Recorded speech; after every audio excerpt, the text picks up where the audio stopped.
ಶ್ರೀ ಸಾಯಿಬಾಬಾ ಜೀವನಚರಿತೆ ಪ್ರಣಿಪಾತೇನ ಪರಿಪ್ರಶ್ನೇನ ಸೇವೆಯ ಉಪದೇಕ್ಷಂತಿ ತೇ ಜ್ಞಾನಂ ಜ್ಞಾನಿನಃ ತತ್ವದರ್ಶಿನಃ. ಭಾಗ 3 ಅಧ್ಯಾಯ 2. ಶ್ರೀ ಶಾಂತಾರಾಮ ಬಲವಂತ ನಾಚ್ನೆ ದಹಾನೂಕರ್, ಶ್ರೀ ಎಸ್.ಬಿ. ನಾಚ್ನೆ.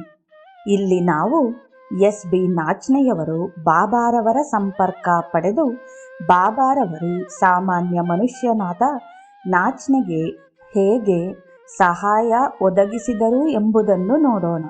ಇವರು ತಮ್ಮ ಅನುಭವವನ್ನು 1936ರಲ್ಲಿ ತಾಲೂಕು ಕಚೇರಿಯಲ್ಲಿ ಪ್ರಧಾನ ಗುಮಾಸ್ತರಾಗಿದ್ದಾಗ ಕಷ್ಟದಲ್ಲಿದ್ದಾಗ ಹೇಳಿದರು.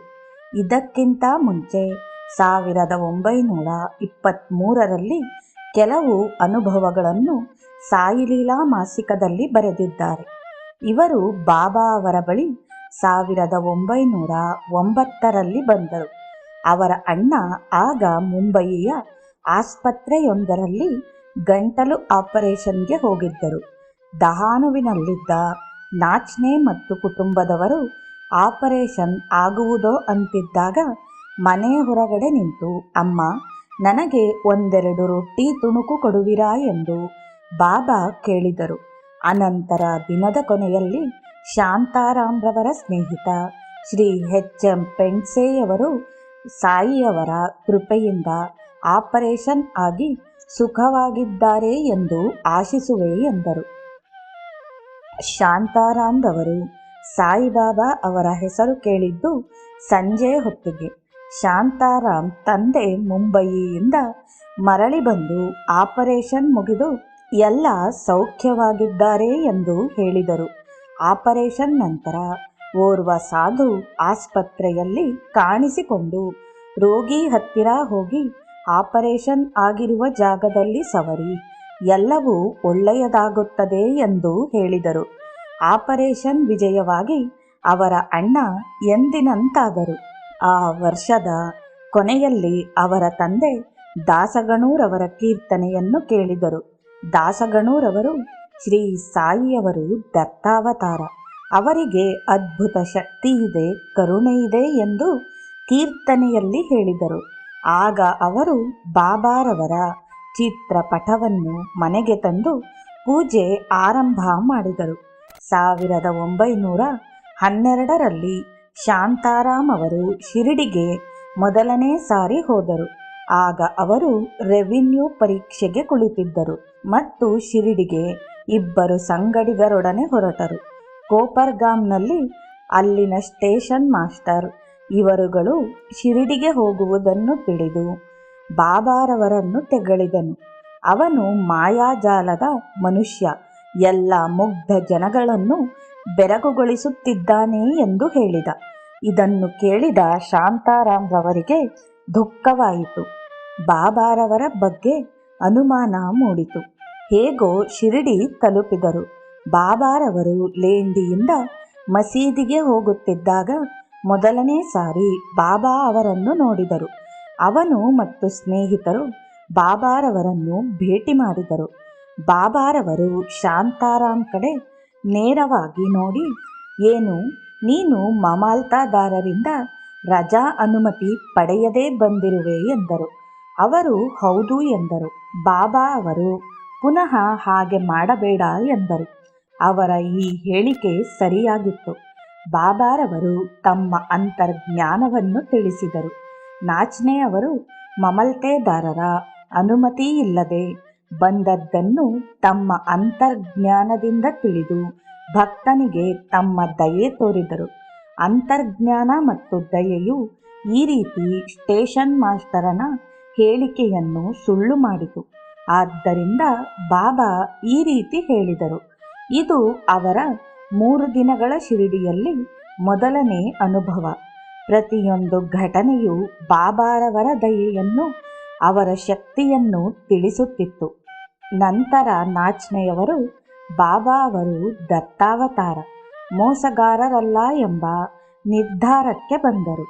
ಬಾಬಾರವರ ಹಸ್ತದಿಂದ ಊದಿ ತೆಗೆದುಕೊಂಡು ಶಾಂತಾರಾಮ್ರವರ ಹಣೆಗೆ ಹಚ್ಚಿದರು. ಇದು ಬಾಬಾರವರ ಅನುಗ್ರಹದ ಸಂಕೇತವಾಗಿತ್ತು. ಒಂದು ದಿನ ಮಸೀದಿಯಲ್ಲಿ ಆರತಿಗೆ ಶಾಂತಾರಾಮ್ ಬೇಗನೆ ಹೋಗಿದ್ದರು. ಏಕಾದಶಿ ಆದ್ದರಿಂದ ಅವರು ಊಟ ಮಾಡಿರಲಿಲ್ಲ. ಬಾಬಾರವರಿಗೆ ಇವುಗಳಲ್ಲಿ ವಿಶ್ವಾಸ ಇರಲಿಲ್ಲ. ಬಾಬಾರವರು ಶಾಂತಾರಾಮ್ರವರನ್ನು ಊಟ ಮಾಡಿದೆಯಾ ಎಂದು ಕೇಳಿದರು.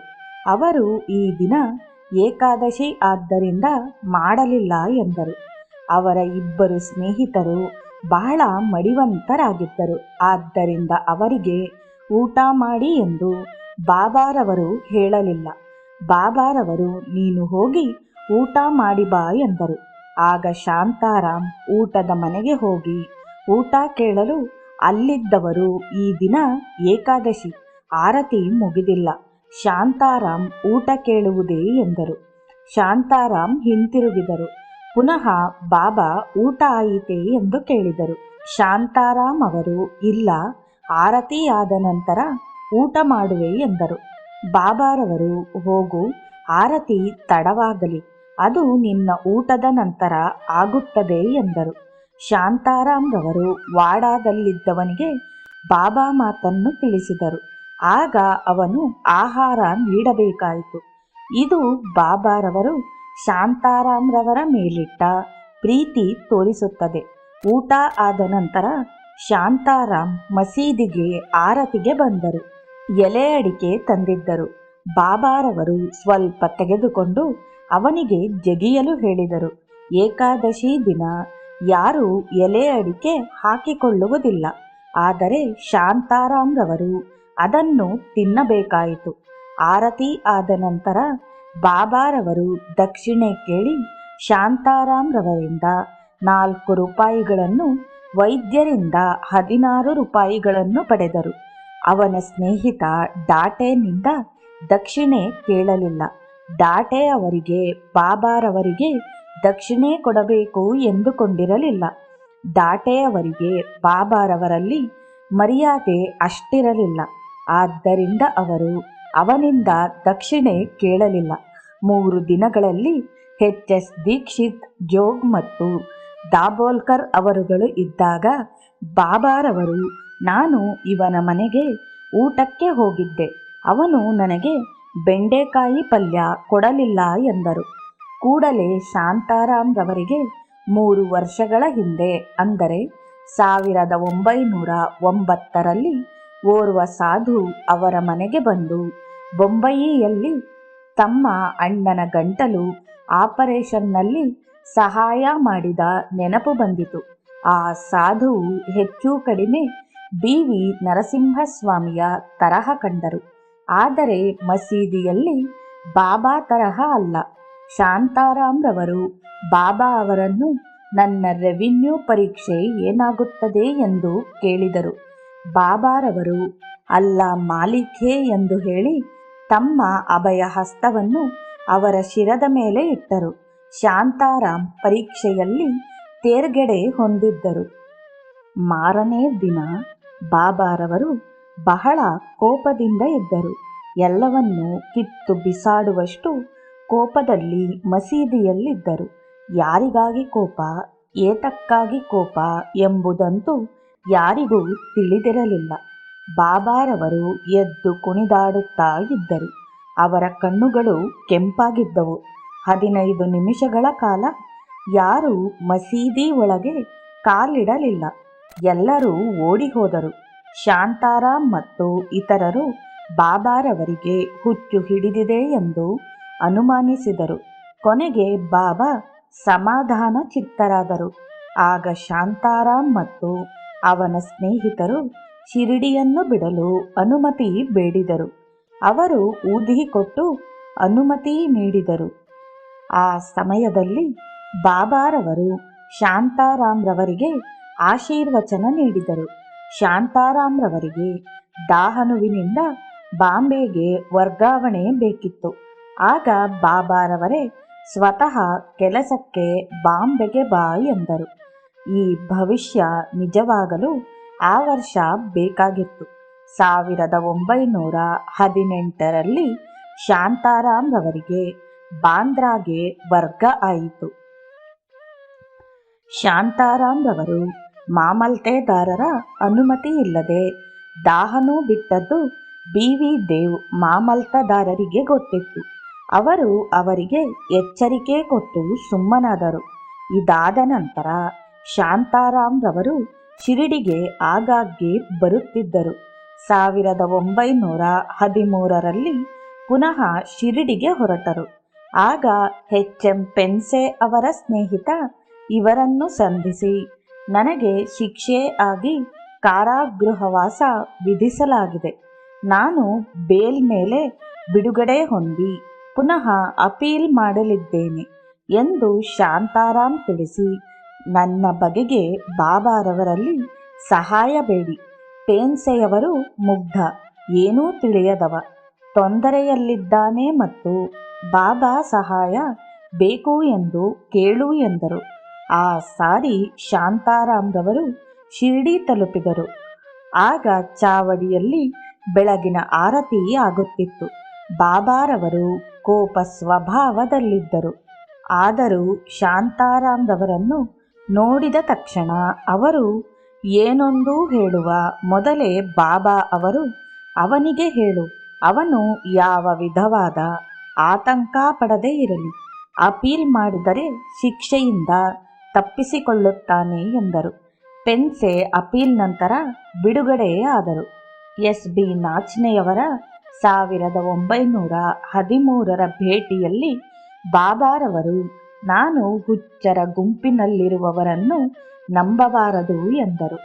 ಶಾಂತಾರಾಮ್ರವರು ಅದು ತಮಗೆ ಅನ್ವಯಿಸುತ್ತದೆ ಎಂದು ತಿಳಿದಿರಲಿಲ್ಲ. ಆದರೆ ಮುಂದಿನ ವರ್ಷ ಅವರಿಗೆ ಇದು ಮುನ್ನೆಚ್ಚರಿಕೆ ಎಂದು ಅರಿವಾಯಿತು. ಆಗ ಅವರು ದಾಹನುವಿನಲ್ಲಿ ಟ್ರೆಜರಿ ಕೆಲಸದಲ್ಲಿದ್ದರು ಮತ್ತು ಮನೆಯಲ್ಲಿ ಬಾಬಾ ಮತ್ತಿತರ ದೇವರ ಭಾವಚಿತ್ರಪಟವಿಟ್ಟು ಪೂಜಿಸುತ್ತಿದ್ದರು. ಆಗ ರಾಮಕೃಷ್ಣ ಬಲವಂತ ಎಂಬ ತಲೆ ಕೆಟ್ಟವ ಪೂಜಾ ಕೊಠಡಿಯ ಸ್ವಲ್ಪ ದೂರದಲ್ಲಿ ಅಡಿಗೆ ಮನೆಯ ಬಾಗಿಲಲ್ಲಿ ನಿಂತಿದ್ದ. ಅವನು ತೊಂದರೆ ಕೊಡಲಾರ ಎಂದು ಭಾವಿಸುತ್ತಿದ್ದರು. ಪೂಜೆ ನಡೆಯುತ್ತಿತ್ತು. ಕೂಡಲೇ ಆ ಮನುಷ್ಯ ಅವರ ಕತ್ತನ್ನು ಹಿಡಿದು ಶಾಂತಾರಾಮರ ಗಂಟಲನ್ನು ಕಡಿಯಲು ಪ್ರಯತ್ನಿಸಿ, ನೀನು ನಿನ್ನ ರಕ್ತ ಹೀರುವೆ ಎಂದ. ಶಾಂತಾರಾಮರಿಗೆ ಆಶ್ಚರ್ಯವಾಯಿತು. ಪೂಜೆಗೆ ಇಟ್ಟಿದ್ದ ಉದ್ಧರಣೆ ಅವರ ಬಾಯಿಗೆ ಹಾಕಿ ಗಂಟಲಿನ ತನಕ ತುರುಕಿದರು. ಆ ಹುಚ್ಚ ಅವರ ಬಾಯಿಯಲ್ಲಿರುವ ಬೆರಳುಗಳನ್ನು ಕಡಿದ. ಚಮಚ ಅವನ ಗಂಟಲಿನಲ್ಲಿತ್ತು. ಇವರ ಬೆರಳಿಗೆ ಗಾಯವಾದರೂ ಪರವಾಗಿಲ್ಲ, ಜೀವ ಉಳಿಯಿತಲ್ಲ ಎಂದರು.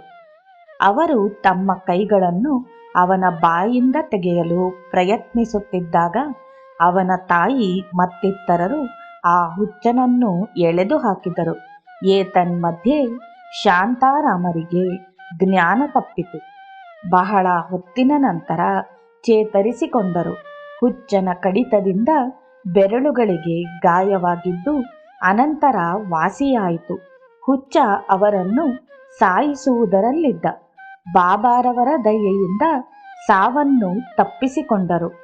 ಅದೇ ವರ್ಷ ಅವರು ಶಿರಡಿಗೆ ಹೋದಾಗ ಬಾಬಾರವರು ಅಣ್ಣ ಚಿಂಚಣೀಕರರಿಗೆ ಶಾಂತಾರಾಮ್ರನ್ನು ತೋರಿಸಿ, ಅಣ್ಣ, ನಾನು ಒಂದು ಕ್ಷಣ ತಡ ಮಾಡಿದ್ದರೆ ಇವನು ಸಾಯುತ್ತಿದ್ದ. ಹುಚ್ಚ ಇವನ ಕತ್ತನ್ನು ಹಿಡಿದು ಗಂಟಲನ್ನು ಕಡಿಯುತ್ತಿದ್ದ. ಅವನನ್ನು ನಾನು ರಕ್ಷಿಸಿದೆ. ಏನು ಮಾಡಲಿ? ನನ್ನ ಮಕ್ಕಳನ್ನು ನಾನು ರಕ್ಷಿಸದಿದ್ದರೆ ಇನ್ನಾರು ರಕ್ಷಣೆ ಮಾಡುವರು ಎಂದರು. ನಾನು ಅವನನ್ನು ಪಾರು ಮಾಡಿದೆ ಎಂಬ ಪದಗಳು ಬಾಬಾರವರ ಭಕ್ತರಲ್ಲಿ ಎಷ್ಟು ದಯಾಹೃದಯದವರಾಗಿದ್ದರು ಎಂಬುದನ್ನು ತಿಳಿಸುತ್ತದೆ. ಬಾಬಾರವರ ನಾನು ಪಾರು ಮಾಡಿದೆ ಎಂಬುದು ಅವರ ಎಲ್ಲ ಸಿದ್ಧಿಗಳ ಮೇಲೆ ಅಧಿಕಾರ ಇಟ್ಟಿದ್ದರು ಎಂದು ತಿಳಿಯಬರುತ್ತದೆ. ಪಾರು ಮಾಡಿದ ರೀತಿ ಶಾಂತಾರಾಮ್ರವರ ಪತ್ನಿ, ತಾಯಿ ಮತ್ತಿತರ ಇಂದ್ರಿಯಗಳ ಮೇಲೆ ವರ್ಧಿಸಿದರು ಎಂದು ತಿಳಿಯುತ್ತದೆ. ಇದನ್ನು ಸಿದ್ಧಿ ಎಂದು ಕರೆಯುತ್ತಾರೆ. ಶ್ರೀಮದ್ ಭಾಗವತದಲ್ಲಿ ಸ್ಕಂದ 11 ಅಧ್ಯಾಯ 5 ಶ್ಲೋಕ 4ರಲ್ಲಿದ್ದಂತೆ ಅಷ್ಟ ಮಹಾಸಿದ್ಧಿಗಳು ಬಾಬಾರವರಿಗೆ ಎಲ್ಲ ಸಿದ್ಧಿಗಳು ಕರಗತವಾಗಿದ್ದವು. ಅವರೇ ದೇವರು ತನ್ನ ದೂತನನ್ನು ಎಲ್ಲ ಕಡೆಯೂ ಇಟ್ಟಿದ್ದಾನೆ, ಅವರಿಗೆ ಅಪಾರ ಶಕ್ತಿಗಳಿವೆ ಎಂದು ಹೇಳಿದ್ದಾರೆ. ಅವರು ಈ ಶಕ್ತಿಗಳನ್ನು ತಮ್ಮ ಮಕ್ಕಳನ್ನು ರಕ್ಷಿಸಲು ಉಪಯೋಗಿಸುತ್ತಿದ್ದರು. ಈ ಅಪಾಯ 1914ರಲ್ಲಿ ಸಂಭವಿಸಿತು. ಅವರು ಈ ಮುನ್ನೆಚ್ಚರಿಕೆಯನ್ನು 1913ರಲ್ಲಿ ನಾನು ಹುಚ್ಚರನ್ನು ನಂಬಬಾರದು ಎಂದು ಹೇಳಿದ್ದು. ಆಗ ಅದು ಅವರಿಗೆ ಅರ್ಥವಾಗಿರಲಿಲ್ಲ. ಬಾಬಾರವರು ಶಿರಡಿಯಿಂದ 100 ಮೈಲಿಗಳಾಚೆ ಇರುವ ದಹಾನುವಿನಲ್ಲಿ ಭಕ್ತರನ್ನು ಗಮನಿಸುತ್ತಿದ್ದರು. ಏಕೆಂದರೆ ಅವರು ಮಕ್ಕಳಾಗಿದ್ದರು. ಶ್ರೀ ಶಾಂತಾರಾಮ್ ನಾಚ್ನೆ ಅವರು ದ್ವಾರಕಾಮಾಯಿ ಮಸೀದಿ ಆಯಿಯ ವರ್ಷದಿಂದ ವರ್ಷಕ್ಕೆ ಮಕ್ಕಳಾಗಿದ್ದರು. ನನ್ನ ಜಾಗೃತ ಕಣ್ಣುಗಳು ನನ್ನನ್ನು ಪ್ರೀತಿಸುವವರ ಮೇಲೆ ಸದಾ ಇರುತ್ತದೆ ಎಂದು ಬಾಬಾ ಹೇಳಿದ್ದಾರೆ. ಶಾಂತಾರಾಮ್ ರವರಿಗೆ ಬಾಬಾರವರು ದೈವಿಕ ಮಹಾಪುರುಷರು, ದೈವಿಕ ಶಕ್ತಿಯುಳ್ಳವರು ಮತ್ತು ದೈವಿಕ ಕರುಣಾಮಯರು ಎಂದು ಮನಗಂಡರು. ಅವರಲ್ಲಿ ಶ್ರದ್ಧಾ ಭಕ್ತಿಯುಳ್ಳವರೆಲ್ಲರೂ ಸಹಸ್ರಾರು ಜನ, ಸಹಸ್ರ ಸ್ಥಳಗಳಿದ್ದರು ಮತ್ತು ಅವರ ಕೃಪಾ ಕಟಾಕ್ಷಕ್ಕೆ ಪಾತ್ರರಾಗುತ್ತಾರೆ ಎಂದು ಸಾಕ್ಷಾತ್ ಅನುಭವ ಹೊಂದಿದರು. 1915ರಲ್ಲಿ ಇದೊಂದು ಸಂಗತಿ ನಡೆಯಿತು. ಶಾಂತಾರಾಮ್, ಎಸ್.ಎಂ. ಪೆನ್ಸೆ ಮತ್ತಿತರರು ಎತ್ತಿನ ಗಾಡಿಯಲ್ಲಿ ದಟ್ಟವಾದ ಅರಣ್ಯದಲ್ಲಿ ಹೋಗುತ್ತಿದ್ದರು. ಅದು ರಾನ್ಶೇಟ್ ಕಣಿವೆ ಆಗಿದ್ದು ಹುಲಿಕಾಟ ಬಹಳವಾಗಿತ್ತು. ಅಂದು ರಾತ್ರಿ ಬಹಳ ಕತ್ತಲೆಯಾಗಿತ್ತು. ತಕ್ಷಣವೇ ಎತ್ತುಗಳು ಹೆದರಿ ಹಿಮ್ಮೆಟ್ಟಿದವು. ಅದೃಷ್ಟವಶಾತ್ ಅವು ಪಕ್ಕಕ್ಕೆ ಸರಿಯಲಿಲ್ಲ. ಅದು ಬೆಟ್ಟದ ಕಣಿವೆ ಆದುದರಿಂದ ಪಕ್ಕಕ್ಕೆ ಸರಿದಿದ್ದರೆ ಅದು ಹಳ್ಳಕ್ಕೆ ಬಿದ್ದು ಅಪಘಾತವೇ ಆಗುತ್ತಿತ್ತು. ಆಗ ಪೆನ್ಸೆಯವರು ಕೈ ತೋರಿಸಿದರು. ಶಾಂತಾರಾಮ್ ರವರು ಹೊಳೆಯುತ್ತಿರುವ ಹುಲಿಯ ಕಣ್ಣುಗಳನ್ನು ನೋಡಿದರು. ಅದು ದಾರಿಯಲ್ಲಿ ಅಡ್ಡವಾಗಿ ಕುಳಿತಿತ್ತು. ಪೆನ್ಸೆರವರು ಕೆಳಗಿಳಿದು ಗಾಡಿಯು ಕಣಿವೆ ಹಳ್ಳಿಗಳಲ್ಲಿ ಬೀಳದ ಹಾಗೆ ಚಕ್ರಗಳೆರಡರಲ್ಲೂ ಬಂಡೆಗಳನ್ನು ತಡೆಯಾಗಿಟ್ಟರು. ಅವರು ಶಾಂತಾರಾಮರನ್ನು ಎತ್ತುಗಳ ಕಡಿವಾಣವನ್ನು ಬಿಗಿಯಾಗಿ ಹಿಡಿಯಲು ಹೇಳಿದರು. ಅವರು ಕಡಿವಾಣವನ್ನು ಬಿಗಿಯಾಗಿ ಹಿಡಿಯುತ್ತಾ, ಸಾಯಿಬಾಬಾ, ಓಡಿಬನ್ನಿ ಸಹಾಯಕ್ಕೆ ಎಂದು ಕೂಗಿದರು. ಎಲ್ಲರೂ ಒಮ್ಮೆಲೆ ಈ ರೀತಿ ಕೂಗಿದರು. ಹುಲಿಗೆ ಹೆದರಿಕೆಯಾಗಿ ಹೊರಟು ಹೋಯಿತು. ಬಾಬಾರವರಲ್ಲಿ ಇಟ್ಟಿರುವ ನಂಬಿಕೆಯೇ ನಾಚ್ನೆಯವರನ್ನು ರಕ್ಷಿಸಿತು. ಈ ಘಟನೆಯ ನಂತರ 1915ರಲ್ಲಿ ಶಾಂತಾರಾಮ್ ರವರು ಶಿರಡಿಗೆ ಹೊರಟರು. ರೈಲ್ವೆ ನಿಲ್ದಾಣದಲ್ಲಿ ವಿ.ಎಸ್. ಸಾಮಂತ್ ಎಂಬುವರು ಒಂದು ತೆಂಗಿನಕಾಯಿ ಮತ್ತು ಕಲ್ಲು ಸಕ್ಕರೆ ಕೊಳ್ಳಲು 2 ಆಣೆ ಕೊಟ್ಟು ಬಾಬಾರವರಿಗೆ ಅರ್ಪಿಸಿ ಎಂದರು. ಅವರು ಶಿರಡಿಗೆ ಬಂದು ಬಾಬಾ ಅವರಿಗೆ ತೆಂಗಿನಕಾಯಿ ಅರ್ಪಿಸಿದರು. 2 ಆಣೆಯನ್ನಾಗಲಿ ಕಲ್ಲು ಸಕ್ಕರೆಯನ್ನಾಗಲಿ ಕೊಡುವುದನ್ನು ಮರೆತರು. ಬಾಬಾರವರಿಂದ ಬೀಳ್ಕೊಡಲು ಅನುಮತಿ ಬೇಡಿದರು. ಬಾಬಾರವರು, ಆಗಲಿ, ನೀನು ಚಿಟಾಲೆಯ ಮಾರ್ಗವಾಗಿ ಹೋಗು. ಆ ಬ್ರಾಹ್ಮಣ ಕೊಟ್ಟ 2 ಆಣೆ ಏಕೆ ಇಟ್ಟುಕೊಂಡಿರುವೆ ಎಂದರು. ಹೀಗೆ ಶಾಂತಾರಾಮ್ ರವರಿಗೆ ಈ ತರಹ ಬಾಬಾರವರ ಮೇಲ್ವಿಚಾರಣೆ ದೃಷ್ಟಿಯ ಅನುಭವ ಬಹಳವಾಗಿ ಆಯಿತು. ಬಾಬಾರವರು ತಮ್ಮ ಅಂತರ್ಜ್ಞಾನದಿಂದಲೂ ತಮ್ಮ ಭಕ್ತರಿಗೆ ಯಾವಾಗ ಎಲ್ಲಿ ಏನು ಆಗುತ್ತಿದೆ ಎಂದು ತಿಳಿದು ರಕ್ಷಿಸುತ್ತಿದ್ದರು. ಶಾಂತಾರಾಮರು 2 ಆಣೆ ಕೊಟ್ಟಾಗ ಬಾಬಾರವರು, ನೀನು ಮಾಡಲೊಪ್ಪಿದ ಕೆಲಸವನ್ನು ಸರಿಯಾಗಿ ಮಾಡಬೇಕು, ಇಲ್ಲದಿದ್ದರೆ ಆ ಕೆಲಸ ಒಪ್ಪಿಕೊಳ್ಳಬೇಡ ಎಂದರು. ಇದೊಂದು ಒಳ್ಳೆಯ ಆದೇಶ, ಎಲ್ಲರಿಗೂ ಅನ್ವಯವಾಗುವಂತಹದ್ದಾಗಿದೆ. ಇನ್ನೊಂದು ಭವಿಷ್ಯ ಕಥನ. ಶಾಂತಾರಾಮರು ಶಂಕರ್ರಾವ್ ವೈದ್ಯ ಅವರೊಂದಿಗೆ ಶಿರಡಿಗೆ ಬಂದರು.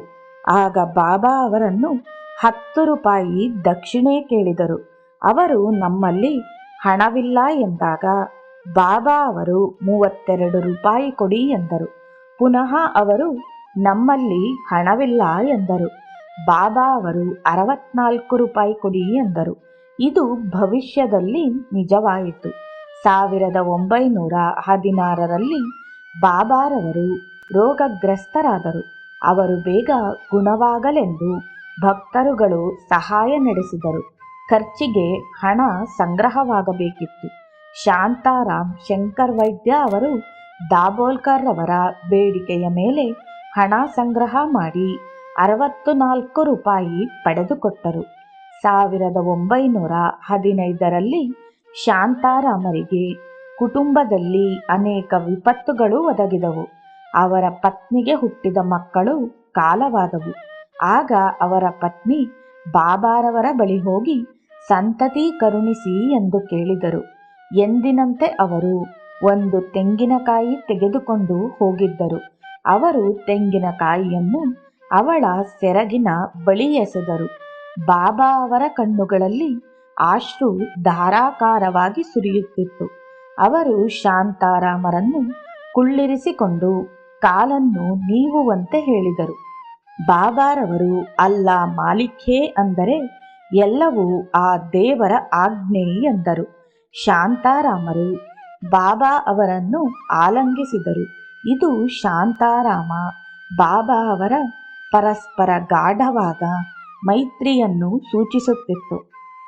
ಬಾಬಾರವರು ಶಾಂತಾರಾಮರನ್ನು 1916ರಲ್ಲಿ ನೀರಿನಲ್ಲಿ ಮುಳುಗುವುದರಿಂದ ತಪ್ಪಿಸಿದರು. ರಾತ್ರಿಯಲ್ಲಿ ಅವರು ತಮ್ಮ ದಾರಿಯಲ್ಲಿ ಹಳ್ಳವೊಂದನ್ನು ದಾಟಬೇಕಿತ್ತು. ಅಲ್ಲಿ ದೋಣಿಯಾಗಲಿ ನಾವೆಯಾಗಲಿ ಇರಲಿಲ್ಲ. ಆದ್ದರಿಂದ ಅವರು ಸಣ್ಣ ದೋಣಿಯನ್ನು ತೆಗೆದುಕೊಂಡು ಅದನ್ನು ಹಾಯಿಸಲು ಒಬ್ಬ ಹುಡುಗನೊಡನೆ ಹೊರಟರು. ಅವರು ಹಳ್ಳದ ಮಧ್ಯದಲ್ಲಿದ್ದಾಗ ಒಬ್ಬ ಸ್ಥೂಲಕಾಯನಾದ ಮನುಷ್ಯ ದೋಣಿಯ ಪಕ್ಕದಲ್ಲಿ ಬಂದ. ಆದ್ದರಿಂದ ಆ ಸಣ್ಣ ದೋಣಿ ಮೊಗಚಿಕೊಂಡಿತು. ಅವರು ಆಳವಾದ ನೀರಿನಲ್ಲಿದ್ದರು. ಕೂಡಲೇ ಅವರು ಬಾಬಾರವರನ್ನು ಸ್ಮರಿಸಿದರು. ಹುಡುಗ ಒಳ್ಳೆಯ ಈಜು ಕಲಿತಿದ್ದವನಾಗಿ ಶಾಂತಾರಾಮರನ್ನು ದೂರದಲ್ಲಿದ್ದ ಹಡಗು ಮತ್ತು ತೇಲುಗುಂಡಿಗೆ ಕಟ್ಟಿದ ಹಗ್ಗವನ್ನು ಹಿಡಿದುಕೊಳ್ಳಲು ಹೇಳಿದ. ಕೂಡಲೇ ಶಾಂತಾರಾಮರು ಹಗ್ಗವನ್ನು ಹಿಡಿದುಕೊಂಡರು. ಹುಡುಗ ನಿಧಾನವಾಗಿ ಹಡಗನ್ನು ತಂದು ಶಾಂತಾರಾಮರನ್ನು ರಕ್ಷಿಸಿದ. ಬಾಬಾ ಕಣ್ಣುಗಳಲ್ಲಿ ಅಶ್ರು ಹರಿದಿದ್ದು ಶಾಂತಾರಾಮರ ಪತ್ನಿಗೆ ತೆಂಗಿನಕಾಯಿ ಕೊಟ್ಟಿದ್ದು ಶಾಂತಾರಾಮರಿಗೆ ಅರ್ಥವಾಗಲಿಲ್ಲ. 1919ರಲ್ಲಿ ಬಾಬಾ ಮಹಾನಿರ್ವಾಣದ ನಂತರ ಅವರಿಗೆ ವಾಗ್ದಾನ ಮಾಡಿದ ಮಗ ಹುಟ್ಟಿದ. ಹುಡುಗನಿಗೆ ಕಾಲೂರಾಮ ಎಂದು ಹೆಸರಿಟ್ಟರು. ಕಾಲೂರಾಮ 8 ವರ್ಷಗಳು ಬದುಕಿದ. ಅವರ ತಂದೆ ತಾಯಿ ಅವನು ಹುಟ್ಟಿದ 2 ವರ್ಷದಲ್ಲಿ ಕಾಲವಾದರು. ಈ ಎರಡೂ ಸಾವನ್ನು ಅವರು ತೆಂಗಿನಕಾಯಿ ಬಳುವಳಿ ಕೊಟ್ಟಾಗಲೇ ನೋಡಿದ್ದರು. ಬಾಬಾರವರ ಶಕ್ತಿ ತ್ರೈಕಾಲಿಕ ಬುದ್ಧಿಯನ್ನು ಒಳಗೊಂಡಿತ್ತು. ಶ್ರೀಮದ್ ಭಾಗವತ ಸ್ಕಂದ 2 ಅಧ್ಯಾಯ 14 ಶ್ಲೋಕ 16ರಲ್ಲಿ ತ್ರೈಕಾಲಿಕ ಜ್ಞಾನದ ಬಗೆಗೆ ಹೇಳಿದೆ. ಬಾಬಾ ಅವರ ಜ್ಞಾನವನ್ನು ಋತುಂಬರ ಪ್ರಜ್ಞೆ ಎಂದು ಹೇಳಬಹುದು. ಭೂತ, ಭವಿಷ್ಯತ್, ವರ್ತಮಾನಗಳ ವ್ಯತ್ಯಾಸ ನಮಗೆ ಮಾತ್ರ. ನಮ್ಮ ನೋಟದ ಶಕ್ತಿ, ತಿಳಿಯುವ ಶಕ್ತಿ ಸೀಮಿತವಾದದ್ದು. ನಮಗೆ ವರ್ತಮಾನವು ಭವಿಷ್ಯತ್ನ ಕೆಲವು ಮಾತ್ರ ಗೊತ್ತಿದೆ. ಆದರೆ ಸತ್ಪುರುಷರಾದಂತಹ ಬಾಬಾರವರಿಗೆ ಭವಿಷ್ಯತ್ ತಿಳಿದಿದೆ. ಕಾಲಾರಾಮ ಬಹಳ ಬುದ್ಧಿವಂತ ಹುಡುಗ. 3ನೇ ವರ್ಷದಲ್ಲಿಯೇ ಅವನು ರಾಮನಾಮವನ್ನು ಜಪಿಸುತ್ತಾ ಯಾವಾಗಲೂ ಹರಿರಾಮ್ ಎನ್ನುತ್ತಿದ್ದ.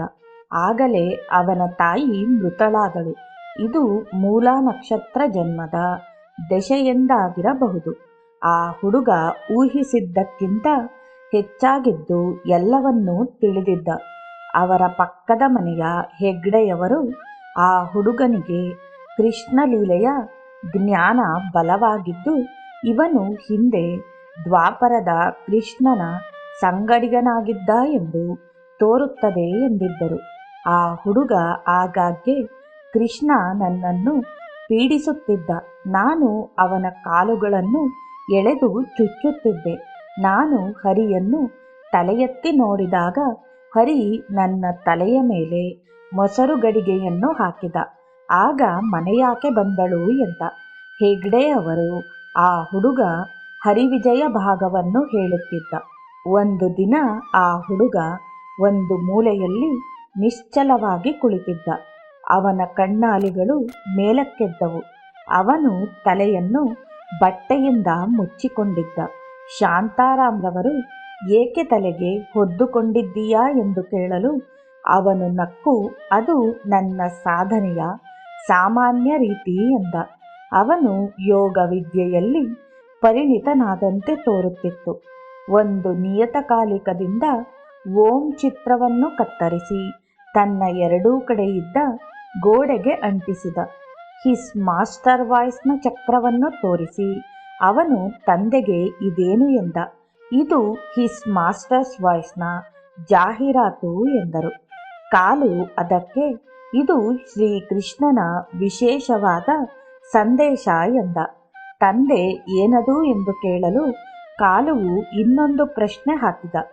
ಈ ಚಕ್ರದಲ್ಲಿ ನಾಯಿ ಏನನ್ನು ಕೇಳುತ್ತಿದೆ ಎಂದ. ತಂದೆಯು ನಾಯಿಯು ಗ್ರಾಮಾಫೋನ್ನಿಂದ ಸಂಗೀತ ಕೇಳುತ್ತಿದೆ ಎಂದರು. ಕಾಲು ಅಲ್ಲ, ನಾಯಿಯು ತನ್ನ ಒಡೆಯನ ಮಾತನ್ನು ಆಲಿಸುತ್ತಿದೆ. ನಾಯಿಯನ್ನು ನೋಡಿ ಅದು ಹೇಗೆ ತದೇಕ ಚಿತ್ತದಿಂದ ತನ್ನ ಒಡೆಯನ ಮಾತನ್ನು ಆಲಿಸುತ್ತಿದೆ. ಇದೇ ರೀತಿ ನಾವೂ ಸಹ ಶ್ರದ್ಧಾವಂತರಾಗಿ ತದೇಕ ಚಿತ್ತದಿಂದ ಕುಳಿತುಕೊಳ್ಳಬೇಕು. ನೋಡಿ, ನಾನು ಹೇಗೆ ಕುಳಿತಿದ್ದೇನೆ, ನೀವು ನನ್ನ ತರಹ ಕುಳಿತು ಆಲಿಸಬೇಕು. ಆಗ ನಿಮಗೆ ಬಾಬಾರವರ ವಾಣಿ ಕೇಳಿಸುತ್ತದೆ ಎಂದು ಶಾಂತಾರಾಮರು. ಅದು ಬಾಬಾರವರ ವಾಣಿ ಎಂದು ನಿನಗೆ ಹೇಗೆ ಗೊತ್ತಿದೆ? ನೀನು ಬಾಬಾರವರ ಮಹಾನಿರ್ವಾಣದ ನಂತರ ಹುಟ್ಟಿರುವೆ ಎನ್ನಲು ಹುಡುಗ ನನಗೆ ಗೊತ್ತು, ಅದನ್ನು ನಾನು ಹೇಳುವುದಿಲ್ಲ ಎಂದು ತತ್ತರಿಸಿದ. ಆಗ ಕಾಲಾರಾಮ ಹರಿನಾಮವನ್ನು ಜಪಿಸತೊಡಗಿದ, ಜೊತೆಗೆ ಬರೆಯತೊಡಗಿದ. ಅವನು ಒಂದು ದೊಡ್ಡ ರಾಮನಾಮ ಜಪವನ್ನೇ ಬರೆದಿದ್ದ. 1926ರಲ್ಲಿ ಗಾಡ್ಗೆ ಬಾಬಾರವರು ಆ ಹುಡುಗನ ಬಾಲಪ್ರೌಢತೆಯನ್ನು ನೋಡಲು ಬಂದರು. ಕಾಲುವಿಗೆ ಆಗ ಜಲೋದರ ಆಗಿ ಜ್ವರ ಬಂದಿತ್ತು. ಅವನಿಗೆ ಬಾಬಾ ಊದಿ ಕೊಡಲಾಯಿತು. ರೋಗ ಸ್ವಲ್ಪ ದಿನಗಳು ಮುಂದುವರೆಯಿತು. ಕಾರ್ತೀಕ ಶುದ್ಧ ಏಕಾದಶಿ ಕಾಲೂರಾಮ್ ಗತಿಸಿದ ಸ್ಥಿತಿಯಲ್ಲಿದ್ದ. ಅವನು ಶಾಂತಾರವರನ್ನು ಹಾಸಿಗೆ ಬಳಿ ಕರೆಯಿಸಿ ಜ್ಞಾನೇಶ್ವರಿ ಗ್ರಂಥವನ್ನು ಕೇಳಿದ. ಅದನ್ನು ಕೊಡಲಾಯಿತು. ಅವನೇ ಅದನ್ನು ತೆರೆದು 13ನೇ ಅಧ್ಯಾಯ ತೆಗೆದು ಕ್ಷೇತ್ರಜ್ಞ ವಿಭಾಗವನ್ನು ಗುರುತಿಸಿದ. ಆ ಸಮಯದಲ್ಲಿ ಶಾಂತಾರಾಮ್ ಮಗ ಮರಣಾವಸ್ಥೆಯಲ್ಲಿದ್ದುದರಿಂದ ದುಃಖಿತರಾಗಿದ್ದರು. ಶಾಂತಾರಾಮ್ಗೆ ಧೈರ್ಯ ತುಂಬಿ, ಏತಕ್ಕೆ ಅಳಬೇಕು, ಈ ಅಧ್ಯಾಯವನ್ನು ನನಗೋಸ್ಕರ ಜೋರಾಗಿ ಓದಿರಿ, ಈ ದಿನ ನಾನು ಹೋಗುತ್ತಿದ್ದೇನೆ ಎಂದ. ಶಾಂತಾರಾಮರ ಹೃದಯ ಭಾರವಾಗಿ ಓದಲಾಗಲಿಲ್ಲ. ಹುಡುಗ ಗ್ರಂಥವನ್ನು ತನ್ನ ಎದುರೇ ಇಟ್ಟುಕೊಂಡು ಕೊನೆಯುಸಿರೆಳೆದ. ಇಂತಹ ಜೀವಕ್ಕೆ ಏಕಾದಶಿ ಮರಣ ಪ್ರಾಪ್ತಿಯಾದದ್ದು ಒಳ್ಳೆಯದಾಗಿತ್ತು. ಬಾಬಾರವರು 1918ರಲ್ಲಿ ಅರ್ಧ ತೆಂಗಿನಕಾಯಿ ಕೊಟ್ಟಾಗ ಕಣ್ಣೀರು ಸುರಿಸಿದ್ದು ಇಂತಹ ಮರಣವನ್ನು ಸೂಚಿಸಿತ್ತು. ಇದು ಆಶ್ಚರ್ಯವಲ್ಲವೇ? ಶಾಂತಾರಾಮರ ಅನುಭವಗಳು ಓದುಗರಿಗೆ ವಿಶೇಷವಾದ ಗಮನಕ್ಕೆ ತರುವ ವಿಷಯಗಳಾಗಿವೆ. ಇದಕ್ಕೆ 2 ಕಾರಣಗಳಿವೆ. ಮೊದಲನೆಯದಾಗಿ, ಧಾರ್ಮಿಕ ಪ್ರಯತ್ನಕ್ಕೆ ಮತ್ತು ಅದರ ತಯಾರಿಕೆಗೆ ಅವನು ಸಾಮಾನ್ಯ ಮನುಷ್ಯರಿಗಿಂತ ಮೇಲೇನಾಗಿರಲಿಲ್ಲ. ಎರಡನೆಯದಾಗಿ, ಅವರ ಅನುಭವಗಳು ಹೆಚ್ಚಾಗಿ ಬಾಬಾರವರ ಮಹಾನಿರ್ವಾಣದ ನಂತರ ಆದುವು. ಅಂದರೆ ಸಾಯಿಬಾಬಾರವರು ತಮ್ಮ ಮಹಾನಿರ್ವಾಣದ ನಂತರವೂ ಜೀವಂತರಾಗಿದ್ದಾರೆ.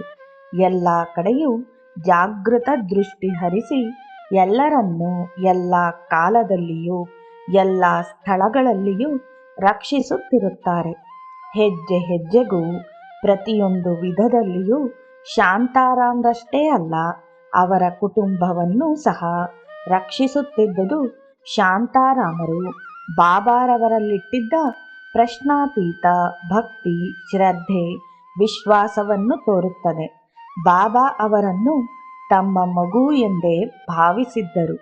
ಆದ್ದರಿಂದ ತೊಂದರೆಯಾದ ಸಂದರ್ಭಗಳಲ್ಲಿ ಅವರು ದುಃಖಿಸಿ ಚಿಂತಾಜನಕರಾಗದೆ ಬಾಬಾ ಅವರ ಸಹಾಯದಿಂದ ಧೈರ್ಯವಾಗಿರುತ್ತಿದ್ದು ಸಂತೋಷದಿಂದಿರುತ್ತಿದ್ದರು. ಅವರ ದೃಢವಾದ ನಿಶ್ಚಲವಾದ ಭಕ್ತಿಯು ಅವರನ್ನು ಸಂತೋಷವಾಗಿಟ್ಟು ಅವರಿಗೆ ಸದ್ಗತಿ ದೊರೆಯುವ ಹಾಗೆ ಮಾಡಿತು.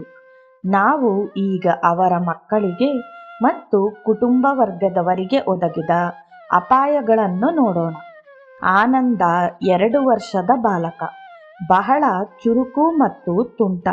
ಒಂದು ದಿನ ಅವನು ಕುದಿಯುತ್ತಲಿರುವ ಹಾಲಿನ ಪಾತ್ರೆ ಇಟ್ಟಿದ್ದ ಮತ್ತು ಉರಿಯುತ್ತಿದ್ದ ಸ್ಟವ್ ಮೇಲೆ ಬಿದ್ದ. ಅವನು ಬಿದ್ದ ರಭಸಕ್ಕೆ ಅವನ ಬಟ್ಟೆ ಹತ್ತಿಕೊಂಡು ಮೈಯೆಲ್ಲ ಸುಡುತ್ತಿತ್ತು ಎಂದು ಎಲ್ಲರೂ ಭಾವಿಸಿದ್ದರು. ಆದರೆ ಏನೂ ಆಗಲಿಲ್ಲ. ಹಾಲಿನ ಪಾತ್ರೆ ಒಂದು ಬದಿಗೆ ಬಿತ್ತು. ಸ್ಟವ್ ದೂರ ಹೋಗಿ ಬಿದ್ದಿತು. ಅದರ ಮಧ್ಯೆ ಆನಂದದಲ್ಲಿದ್ದ. ಏನೂ ಗಾಯವಾಗಲಿ ಸುಟ್ಟ ಗಾಯವಾಗಲಿ ಆಗಲೇ ಇಲ್ಲ. ಇದು ಬಾಬಾರವರ ಜಾಗೃತ ದೃಷ್ಟಿಯ ಮೇಲ್ವಿಚಾರಣೆಯಿಂದ ಎಂದು ತಿಳಿಯಬಹುದು. ಈ ಘಟನೆ 1935ರಲ್ಲಿ ನಡೆದಿತ್ತು. 1926ರಲ್ಲಿ ಸಾಯಿ ಹರಿನಾಥ 9 ತಿಂಗಳ ಪುಟ್ಟ ಮಗು ಇತರ ಮಕ್ಕಳೊಡನೆ ಮಹಡಿ ಮೇಲೆ ಆಟವಾಡುತ್ತಾ ಇತ್ತು. ತಾಯಿ ಕೆಳಗಡೆ ಬಂದಿದ್ದರು. ಅಂದು ದೀಪಾವಳಿ. ಬೆಳೆದ ಮಕ್ಕಳಲ್ಲಿ ಒಬ್ಬ ಪಟಾಕಿ ಹಚ್ಚಿ ಎಸೆದ. ಅದು ಹರಿನಾಥನ ಮೇಲೆ ಬಿದ್ದಿತ್ತು. ಯಾವ ಮಕ್ಕಳು ಅದನ್ನು ಗಮನಿಸಲಿಲ್ಲ. ಸಾಮಾನ್ಯವಾಗಿ 2 ಅಂಗಿ ತೊಟ್ಟಿದ್ದ ಪರಿಸ್ಥಿತಿಯಲ್ಲಿ ಬಟ್ಟೆ ಹತ್ತಿಕೊಂಡು ಸಾಯುವುದಾಗಿತ್ತು. ಆದರೆ ಏನಾಯಿತು? ಬೀದಿಯಲ್ಲಿ ಏಕಾಏಕಿ ಓರ್ವ ಫಕೀರ ಕಾಣಿಸಿಕೊಂಡು ಅಲ್ಲಿದ್ದ ತಾಯಿಯನ್ನು ಕೂಗಿ ಓಡಿ ಮೇಲಕ್ಕೆ ಹೋಗಿ ಏನಾಗುತ್ತಿದೆ ನೋಡಿ ಎಂದ. ಅವಳಿಗೆ ಏನೂ ತಿಳಿಯದೆ ಓಡಿ ಹೋಗಿ ಮೇಲೆ ನೋಡಿದಳು. ಮಗುವಿನ ಬಟ್ಟೆ ಹತ್ತಿಕೊಂಡಿದ್ದನ್ನು ನೋಡಿ ಕೂಡಲೇ ಬೆಂಕಿಯನ್ನು ನಂದಿಸಿದಳು. ಮಗುವಿನ ಅಂಗಿಯ ಮೇಲುಭಾಗ ಸುಟ್ಟಿತ್ತು. ಆದರೂ ಮಗುವಿಗೆ ಅವಳು ಸಕಾಲದಲ್ಲಿ ಬಂದು ಕಾಪಾಡಿದಳು. ಆ ಫಕೀರ ಯಾರು? ಫಕೀರನಿಗೆ ಧನ್ಯವಾದ ಹೇಳಲೆಂದು ಕೆಳಗಿಳಿದು ಬಂದು ನೋಡಿದಾಗ ಆ ಫಕೀರ ಅಲ್ಲಿರಲೇ ಇಲ್ಲ. ಇದೂ ಸಹ ಜಾಗೃತವಾದ ಕಣ್ಣುಗಳು. ನನ್ನನ್ನು ಪ್ರೀತಿಸುವವರ ಮೇಲೆ ಸದಾ ಇರುತ್ತದೆ ಎಂದು ಹೇಳಿದ ಬಾಬಾರವರ ನಿದರ್ಶನ. ಇನ್ನೊಂದು ಘಟನೆ, ಅದೇ ಹರಿನಾಥ ಸಾಯಿ 2 ವರ್ಷಗಳಾಗಿದ್ದಾಗ ಎಲ್ಲ ಮಕ್ಕಳಂತೆ ಚಟುವಟಿಕೆಯಾಗಿ ಆರೋಗ್ಯವಾಗಿ ಇದ್ದು ಅವನು ಮಹಡಿಯ ಮೇಲೆ ಆಟವಾಡುತ್ತಿದ್ದ. ಮಾಳಿಗೆಯ ಒಂದು ಕೊನೆಯಲ್ಲಿ ಗೋಡೆ ಶಿಥಿಲವಾಗಿತ್ತು. ಅದು ಇನ್ನೂ ದುರಸ್ತಿಯಾಗಿರಲಿಲ್ಲ. ಅದನ್ನು ಗಮನಿಸಿದ ಹರಿನಾಥ ಸಾಯಿ ಓಡಿ ಹೋಗಿ ಅಲ್ಲಿಂದ ಬಿದ್ದ. ತಂದೆಗೆ ಕಾತುರತೆಯಿಂದ ಮಗ ಬದುಕಿದ್ದಾನೋ ಇಲ್ಲವೋ ಎಂದು ಓಡಿ ಹೋಗಿ ನೋಡಿದರು. ಆದರೂ ಹರಿನಾಥ ಸಾಯಿ ನಿಂತು ನಗುತ್ತಿದ್ದ. ಅವನು ನಾನು ಬೀಳುತ್ತಿದ್ದ ಹಾಗೆ ಬಾಬಾರವರು ಬಂದು ನನ್ನ ತೋಳುಗಳನ್ನು ಹಿಡಿದು ರಕ್ಷಿಸಿದರು ಎಂದ. 2 ವರ್ಷದ ಮಗು ಸುಳ್ಳು ಹೇಳುತ್ತಾನೆ ಎನ್ನಲಾಗುತ್ತದೆಯೇ? ಇದು ಪುನಃ ಬಾಬಾರವರ ಜಾಗೃತ ದೃಷ್ಟಿಯ ಒಂದು ನಿದರ್ಶನ. ಶಾಂತಿ ಕಿರವಾಂಚಿಕರ್ ಎಂಬ 3 ವರ್ಷದ ಮಗು ಬಾವಿಯೊಳಗೆ ಬಿದ್ದಾಗ ಬಾಬಾರವರು ರಕ್ಷಿಸಿದ್ದರು. ಇನ್ನೊಂದು ಸಂಗತಿ, ಶಾಂತಾರಾಮ್ರ ಮಕ್ಕಳು ವಿಷಪೂರಿತ ಗುಳಿಗೆಯನ್ನು ನುಂಗಿ ಅಪಾಯಕ್ಕೀಡಾದುದು. ಮಕ್ಕಳು ಶಾಂತಾರಾಮ್ರವರ ಟೇಬಲ್ ಡ್ರಾಯರ್ ಅನ್ನು ಎಳೆದು ಒಂದು ಡಬ್ಬಿ ನೋಡಿದರು. ಅದರಲ್ಲಿ ಪೆಪ್ಪರ್ಮಿಂಟ್ ಇದೆ ಎಂದು ಭಾವಿಸಿದರು. ದೊಡ್ಡ ಮಗ ಕಾಲಾರಾಮ ಅದರಲ್ಲಿದ್ದ ಒಂದು ಗುಳಿಗೆಯನ್ನು ಚಿಕ್ಕ ಮಗುವಿಗೂ ಕೊಟ್ಟು ತನ್ನ ಬಾಯಿಗೆ ಹಾಕಿಕೊಂಡು ಅದರ ರುಚಿ ಸ್ವಲ್ಪ ಕಹಿಯಾಗಿ ತೆಂದಿದ್ದನು.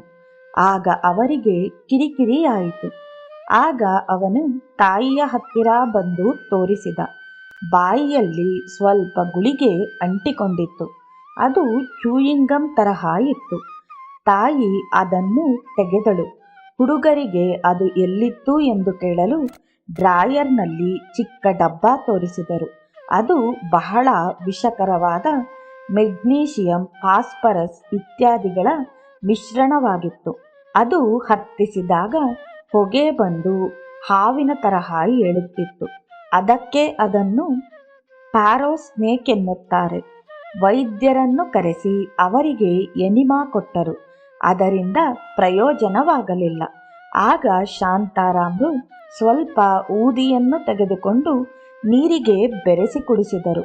ಆಗ ಮಕ್ಕಳು ವಾಂತಿ ಮಾಡಿಕೊಂಡು ಉಳಿದುಕೊಂಡರು. ಇನ್ನೊಂದು ಸಂದರ್ಭದಲ್ಲಿ ಕಾಲುವು ಚಿಕ್ಕ ಮಗುವಿಗೆ ಉಂಗುರ ಕೊಟ್ಟ. ಆ ಮಗುವು ಕೂಡಲೇ ಅದನ್ನು ಬಾಯಿಗೆ ಹಾಕಿಕೊಂಡು ಗಂಟಲಲ್ಲಿ ಸಿಕ್ಕಿ ಹಾಕಿಕೊಂಡಿತು. ವೈದ್ಯರು ಬಂದು ಔಷಧಿ ಕೊಟ್ಟರು. ಏನೂ ಪ್ರಯೋಜನವಾಗಲಿಲ್ಲ. ಶಾಂತಾರಾಮರು ಊದಿ ತೀರ್ಥ ಕುಡಿಸಿ ತಮ್ಮ ಬೆರಳನ್ನು ಮಗುವಿನ ಗಂಟಲಿಗೆ ಹಾಕಿ ಉಂಗುರವನ್ನು ಸ್ಪರ್ಶಿಸಿದ ಮತ್ತು ಎಳೆದು ಹೊರಕ್ಕೆ ತೆಗೆದ. ಮಗು ಬದುಕಿತು. 1934ರಲ್ಲಿ ಇನ್ನೊಂದು 3 ವರ್ಷದ ಮಗುವಿಗೆ ನಿಮೋನಿಯಾ ಆಗಿ ಎದೆಯಲ್ಲಿ ಊತ ಆಯಿತು. ಮಗುವು ಕ್ಷೀಣವಾಗಿ ಬಲಹೀನವಾಗುತ್ತಿತ್ತು. ವೈದ್ಯರು ಮಗು ಬಲಹೀನವಾದ್ದರಿಂದ ಶಸ್ತ್ರಕ್ರಿಯೆ ಅಸಾಧ್ಯವೆಂದರು. ಶಾಂತಾರಾಮರು ಆ ಊತದ ಮೇಲೆ ಔಷಧಿ ಹಚ್ಚಿದರು. ಬಾವು ತೆರೆದು ಒಂದು ವ್ರಣವಾಯಿತು. ಆಗಲೂ ಸಹ ವೈದ್ಯರು ಶಸ್ತ್ರಕ್ರಿಯೆ ಮಾಡಲು ಹಿಂಜರಿದರು. ಶಾಂತಾರಾಮರು ಬಾಬಾರವರನ್ನು ಪ್ರಾರ್ಥಿಸಿ ಗಾಯಕ್ಕೆ ಊದಿ ಹಚ್ಚಿದರು. Deputy collector B M. ಜಾಧವ್ರವರು ಇದನ್ನು ತಿಳಿದು ಅದು ವಾಸಿಯಾಗುವ ಭರವಸೆ ಇದೆಯೇ ಎಂದು ಕೇಳಿದರು. ಶಾಂತಾರಾಮರು 24 ಗಂಟೆಗಳಲ್ಲಿ ಖಂಡಿತ ವಾಸಿಯಾಗುತ್ತದೆ ಎಂದರು. ಆ ದಿನ ರಾತ್ರಿ ಬಾಬಾರವರು ಶಾಂತಾರಾಮರ ಕನಸಿನಲ್ಲಿ ಕಾಣಿಸಿಕೊಂಡು 24 ಗಂಟೆ ಎಂದು ಏಕೆ ಹೇಳಿದೆ, ಕೂಡಲೇ ಏಕೆ ಗುಣವಾಗಬಾರದು ಎಂದರು. ಹೇಗೋ 24 ಗಂಟೆಗಳಲ್ಲಿ ಗಾಯ ಗುಣವಾಯಿತು. ಜಾಧವ್ರವರಿಗೆ ಬಾಬಾರವರ ಊದಿ ಪರಿಣಾಮಕಾರಿ ಎಂದು ತಿಳಿದು ಅವರು ತಮ್ಮ ಮಗುವು ನ್ಯೂಮೋನಿಯಾದಿಂದ ನರಳುತ್ತಿದ್ದುದರಿಂದ ಸ್ವಲ್ಪ ಬಾಬಾರವರಿಂದ ಊದಿ ಕೇಳಿ ಪಡೆದು ಮಗನಿಗೆ ಕೊಟ್ಟರು. 24 ಗಂಟೆಗಳಲ್ಲಿ ನ್ಯೂಮೋನಿಯಾ ಗುಣವಾಯಿತು.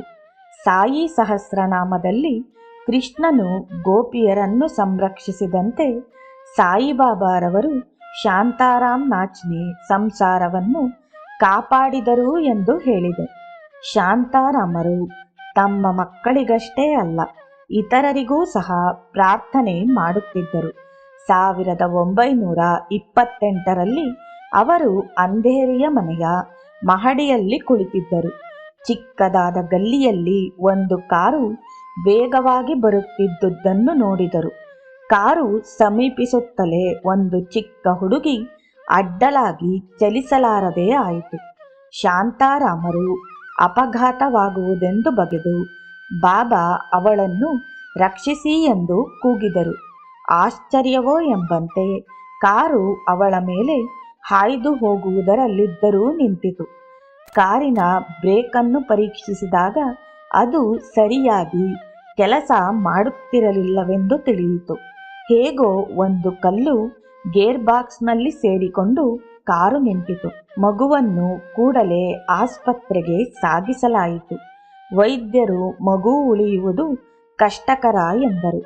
ಆಗ ಶಾಂತಾರಾಮರು ಕಾರನ್ನು ಅಕಸ್ಮಾತ್ ನಿಲ್ಲಿಸಿದ ಬಾಬಾರವರು ಮಗುವನ್ನು ಖಂಡಿತ ಬದುಕಿಸುತ್ತಾರೆ ಎಂದರು. 10-20 ದಿನಗಳ ನಂತರ ಮಗುವು ಗುಣವಾಯಿತು. ಇನ್ನೆರಡು ಸಂದರ್ಭಗಳಲ್ಲಿ ನಾಚ್ನೆ ಅವರು ಅವರ ಕಚೇರಿ ಸಹೋದ್ಯೋಗಿಗಳಿಗೆ ಪ್ರಾರ್ಥನೆ ಮಾಡಿ ಬುದ್ಧಿವಾದ ಹೇಳಿ ಸಹಾಯ ಮಾಡಿದರು. ಅವರ ಸ್ನೇಹಿತನೊಬ್ಬ ನಗದಿ ಗುಮಾಸ್ತನಾಗಿದ್ದು ಹಣ ನುಂಗಿ ಹಾಕಿದ್ದರಿಂದ ಕೆಲಸದಿಂದ ತೆಗೆದುಹಾಕಿದ್ದರು. ಅವನು ನಿಸ್ಸಹಾಯಕನಾಗಿದ್ದು ನಾಚ್ನೆ ಅವರು ಬಾಬಾರವರನ್ನು ನಂಬು ಮತ್ತು ಶಿರಡಿಗೆ ಹೋಗಿ ಬಾಬಾರವರಲ್ಲಿ ಪ್ರಾರ್ಥಿಸಲು ಹೇಳಿದರು. ಆ ಗುಮಾಸ್ತ ಸಾಯಿಬಾಬಾ ಮಹಮ್ಮದೀಯ ಆದ್ದರಿಂದ ಹೋಗಲಾರೆ ಎಂದ. ಆಗ ನಾಚ್ನೆಯವರು ಸಾಯಿಯವರ ಸಹಾಯ ಪಡೆಯುವುದೊಂದೇ ನಿನಗುಳಿದಿರುವ ಮಾರ್ಗ ಎಂದರು. ಆಗ ಅವನಿಗೆ ಧೈರ್ಯ. ಶಿರಡಿಗೆ ಹೊರಟು ಬಂದು ಬಾಬಾ ಅವರಲ್ಲಿ ಪ್ರಾರ್ಥಿಸಿದ. ಅವನು ಮರಳಿ ಫೋಟೋ ತಂದು ಪೂಜೆ ಮಾಡಲು ಆರಂಭಿಸಿದ. ಅವನಿಗೆ ತಾನು ಲಪಟಾಯಿಸಿದ 3,000 ರೂಪಾಯಿಗಳನ್ನು 8 ತಿಂಗಳುಗಳಲ್ಲಿ ಭರಿಸಬೇಕೆಂದು ಆಜ್ಞೆ ಬಂದು ಕೇಸ್ ಮುಗಿಯಿತು. ಅವನಿಗೆ ಶಿಕ್ಷೆ ಆಗಲಿ ಕೆಲಸದಿಂದ ವಜಾ ಆಗಲಿ ಆಗದೆ ರಕ್ಷಿಸಲ್ಪಟ್ಟರು. ಇನ್ನೊಬ್ಬ ಸ್ನೇಹಿತ ಶಾಂತಾರಾಮ್ರವರ ಸಹಾಯ ಬೇಡಿದ. ಅವರ ಹೆಸರು VS ಚಟ್ನೀಸ್. ಅವರನ್ನು ಕೆಲಸದಿಂದ ವಜಾ ಮಾಡಲಾಗಿತ್ತು. ನಾಚ್ನೆಯವರು ಬಾಬಾರವರ ಮೇಲೆ ಭರವಸೆ ಇಟ್ಟು ಸಾಯಿ ಮಂದಿರಕ್ಕೆ ಅಹವಾಲು ಸಲ್ಲಿಸು ಎಂದರು. ಆಗ ಅವರು ಶಿರಡಿಯ ಸಮಾಧಿ ಮಂದಿರಕ್ಕೆ ಹೋಗಿ ಪ್ರಾರ್ಥನೆ ಸಲ್ಲಿಸಿದ. ಅನಂತರದಲ್ಲಿ ಅವನನ್ನು ಪುನಃ ಕೆಲಸಕ್ಕೆ ಸೇರಿಸಿಕೊಂಡರು. ಇದೆಲ್ಲವೂ ಬಾಬಾ ಅವರಿಂದ ಲೌಕಿಕ ಸಹಾಯವಾಗಿತ್ತು. ಬಾಬಾರವರು ನಾಚ್ನೆಯವರಿಗೆ ಆಧ್ಯಾತ್ಮಿಕ ವಲಯದಲ್ಲಿ ಸಹಾಯ ಮಾಡಿದರು. ನಾಚ್ನೆಯವರು ಬಾಬಾರವರನ್ನು ಅನುಗ್ರಹ ನೀಡಿ ಎಂದು ನಾನು ಯಾವ ಜಪ ಮಾಡಲಿ ಎಂದು ಕೇಳಿದರು. ಅವರು ಬಾಬಾರವರು ಮಂತ್ರೋಪದೇಶ ಮಾಡುತ್ತಾರೆ ಎಂದು ತಿಳಿದಿದ್ದರು. ಆದರೆ ಬಾಬಾರವರು ದೇವಪುರಕ್ಕೆ ಹೋಗು, ಕೋಪರ್ಗಾಮ್ನಿಂದ 30 ಮೈಲಿ ದೂರದ ಹಳ್ಳಿ. ಅಲ್ಲಿ ನಿಮ್ಮ ಪೂರ್ವಜರು ಪೂಜಿಸುತ್ತಿದ್ದ ಕಲ್ಲುಗಳನ್ನು ಪೂಜಿಸು ಎಂದರು. ಬಾಬಾ ಅವರ ಜ್ಞಾನ ಎಂತಹುದು! ನಾಚ್ನೆ ಅವರಿಗೆ ಇದಾವುದು ತಿಳಿದಿರಲಿಲ್ಲ. ಬಾಬಾ ಅವರು ಹೇಳಿದ್ದನ್ನು ತಮ್ಮ ತಂದೆಗೆ ತಿಳಿಸಿದರು ಮತ್ತು ತಮ್ಮ ತಂದೆಯಿಂದ ಯಾರಾದರೂ ತಮ್ಮ ಕುಟುಂಬದಲ್ಲಿ ಅನುಗ್ರಹ ಅಥವಾ ಉಪದೇಶ ಬಯಸಿದರೆ ಅವರು ಮೊದಲು ದೇವಪುರಕ್ಕೆ ಹೋಗಿ ತಮ್ಮ ಕುಲಗುರುಗಳನ್ನು ಆಶ್ರಯಿಸಿ ಉಪದೇಶ ಪಡೆಯಬೇಕೆಂಬುದು ಅವರ ಕುಲದ ಸಂಪ್ರದಾಯ ಎಂದು ತಿಳಿಸಿದರು.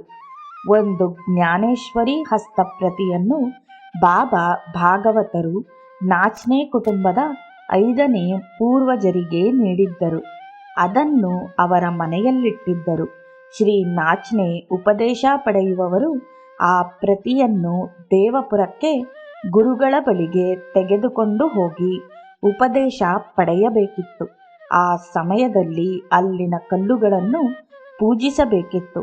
ಬಾಬಾ ಅವರಿಗೆ ಯತಂಬರ್ ಪ್ರಜ್ಞೆಯಿಂದ ಇದೆಲ್ಲವೂ ಬಲ್ಲವರಾಗಿದ್ದು ನಾಚ್ನೆಗೆ ದೇವಪುರಕ್ಕೆ ಹೋಗಲು ತಿಳಿಸಿದರು. ಈ ಸಂಪ್ರದಾಯವನ್ನು ಪಾಲಿಸುವ ತನಕ ಅವರಿಗೆ ಅನುಗ್ರಹ ಮುಂದೂಡಲಾಯಿತು.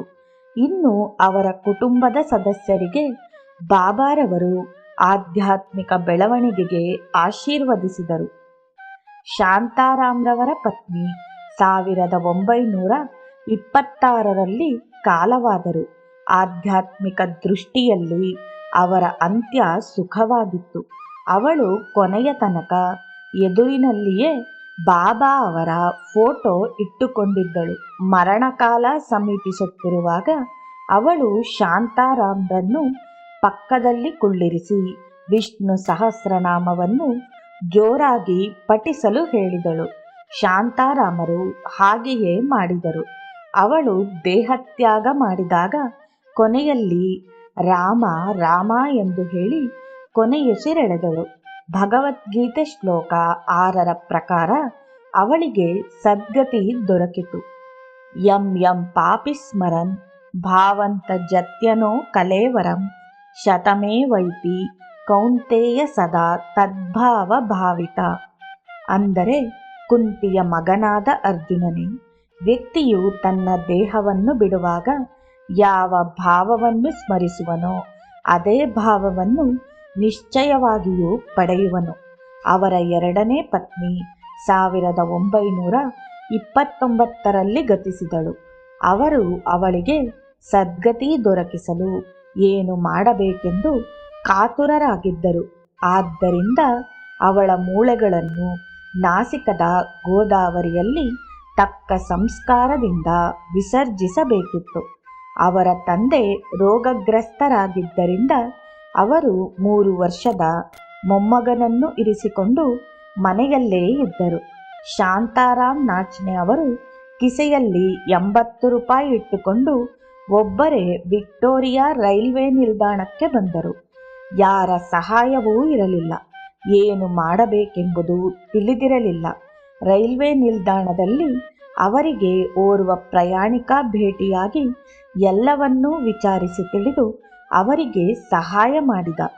ಆ ಪ್ರಯಾಣಿಕನು ನಾಚ್ನೆ ಅವರು ಹಾಸಿಗೆ ಮತ್ತು ಹೊದೆದುಕೊಳ್ಳಲು ಏನೂ ತಂದಿಲ್ಲವೆಂದು ತಿಳಿದು ಅವರಿಗೆ ಒಂದು ಕಂಬಳಿ ಮತ್ತು ಬೆಡ್ಶೀಟ್ ಕೊಟ್ಟ.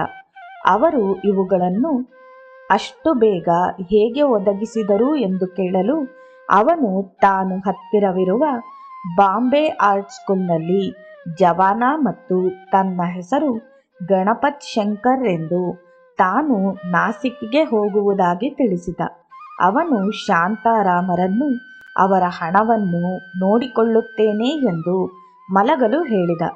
ಗಣಪತ್ ಶಂಕರ್ ಅವರ ಹಣವನ್ನು ತಾನು ತಂದಿದ್ದ ಒಂದು ದೊಡ್ಡ ಪೆಟ್ಟಿಗೆಯಲ್ಲಿ ಹಾಕಿ ಅವರನ್ನು ನಾಸಿಕ್ ರೋಡ್ ಸ್ಟೇಷನ್ ಬಂದಾಗ ಎಚ್ಚರಿಸಿದ.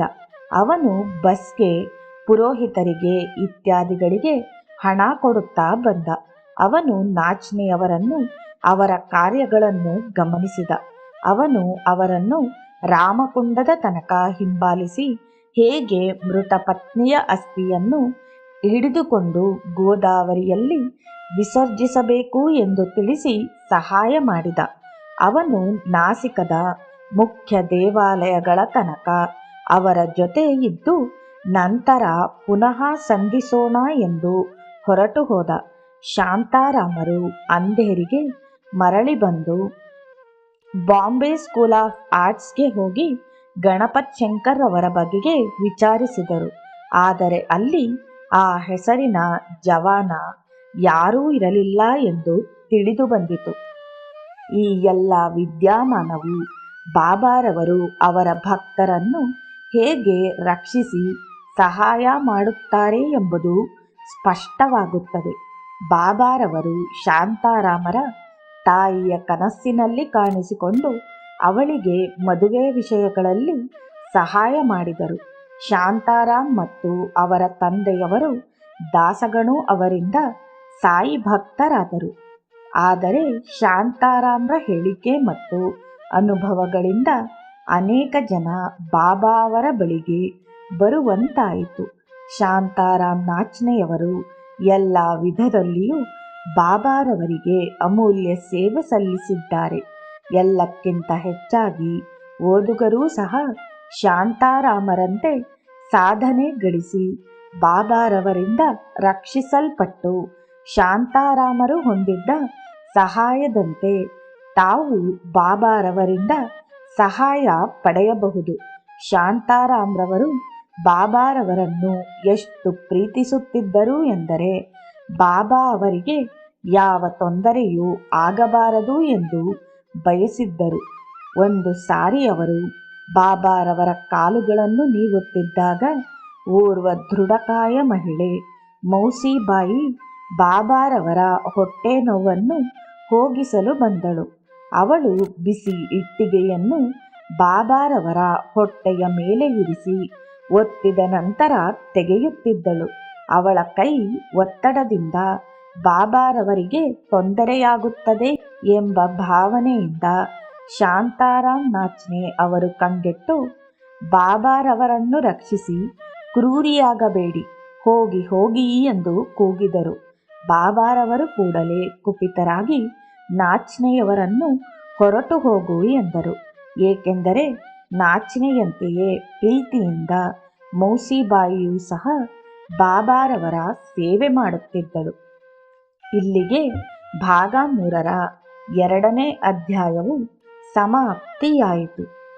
ಶ್ರೀ ಸಮರ್ಥ ಸದ್ಗುರು ಸಾಯಿನಾಥ್ ಮಹಾರಾಜ್ ಕಿ ಜೈ.